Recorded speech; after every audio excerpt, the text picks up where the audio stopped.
ప్రత్యేకంగా ఈ బోనాల పండగ అనేది ప్రతి ఒక్క తల్లిదండ్రి తమ ఆడపడుచులకు తెలియజేస్తూ బోనం గురించి దాని ప్రత్యేకత విశిష్టత ఏంటని తెలియజేస్తూ ప్రతి ఒక్క సంవత్సరం మేము జరపడం జరుగుతుంది. పిల్లలకు కూడా ప్రత్యేక అవగాహన అనేది కల్పిస్తున్నాము. మా మహర్షి మోడల్ హై స్కూల్ తరఫున కూడా పిల్లలకు బోనం అంటే ఏమిటి, మన పూర్వీకుల నుండి మనకు వచ్చిన ఆచారం ఇది, మనందరం కూడా సుఖ సంతోషాలతోటి ఉండాలని, మనకి ఏ వ్యాధి వచ్చినా ఈ బోనం సమర్పించి అమ్మవారిని కోరుకోవడం వల్ల మనకున్న వ్యాధులు కూడా తొలగిపోవాలని మనం అమ్మవారిని పూజిస్తూ ప్రత్యేకంగా జరుపుకునే విశిష్టమైన పండుగ బోనాల పండుగ. మోడల్ హై స్కూల్ ఎంకిర్యాల మా స్కూల్లో ఈరోజు బోనాల సంస్కృతి ప్రతిబింబించేలా మన తెలంగాణ గ్రామాలలో ఏ విధంగా జరుగుతుందో మా మహర్షి విద్యాలయంలో ఈ కార్యక్రమాన్ని విద్యార్థులు విద్యార్థినులు అదేవిధంగా ఉపాధ్యాయ బృందం అందరూ కలిసి చాలా అంగరంగ వైభవంగా నిర్వహించడం జరిగింది.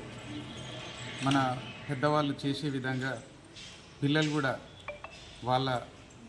వాళ్ళ అనుకరించే విధంగా ఎట్లా చేయాలో కూడా, బోనాన్ని ఏ విధంగా తయారు చేస్తారు, ఎట్లా ఉంటుంది ఆ విధానాన్ని కూడా తెలియపరుస్తూ ఈ యొక్క కార్యక్రమాన్ని చక్కగా నిర్వహించడం జరిగింది.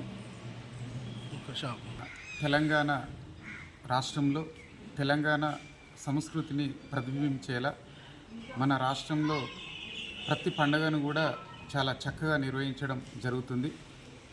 ముఖ్యంగా తెలంగాణ రాష్ట్రం ఏర్పడ్డ తర్వాత మన రాష్ట్రంలో మన పెద్దవాళ్ళు ఎన్నో సంవత్సరాల కిందట నిర్వహించినటువంటి అన్ని పండుగలను కూడా కనుమరుగు కాకుండా ప్రతి ఒక్క పండుగను కూడా చాలా చక్కగా పిల్లలకు అవగాహన కల్పిస్తూ ఈ యొక్క కార్యక్రమాన్ని నిర్వహించడం జరిగింది.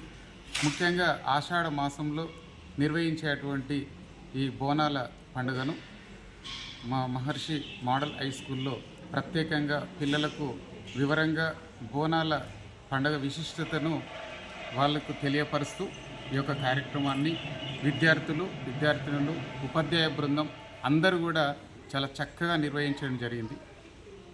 మహర్షి మోడల్ హై స్కూల్ ఎంకిర్యాల మా స్కూల్లో ఈరోజు బోనాల సంస్కృతి ప్రతిబింబించేలా మన తెలంగాణ గ్రామాలలో ఏ విధంగా జరుగుతుందో మా మహర్షి విద్యాలయంలో ఈ కార్యక్రమాన్ని విద్యార్థులు విద్యార్థినులు అదేవిధంగా ఉపాధ్యాయ బృందం అందరూ కలిసి చాలా అంగరంగ వైభవంగా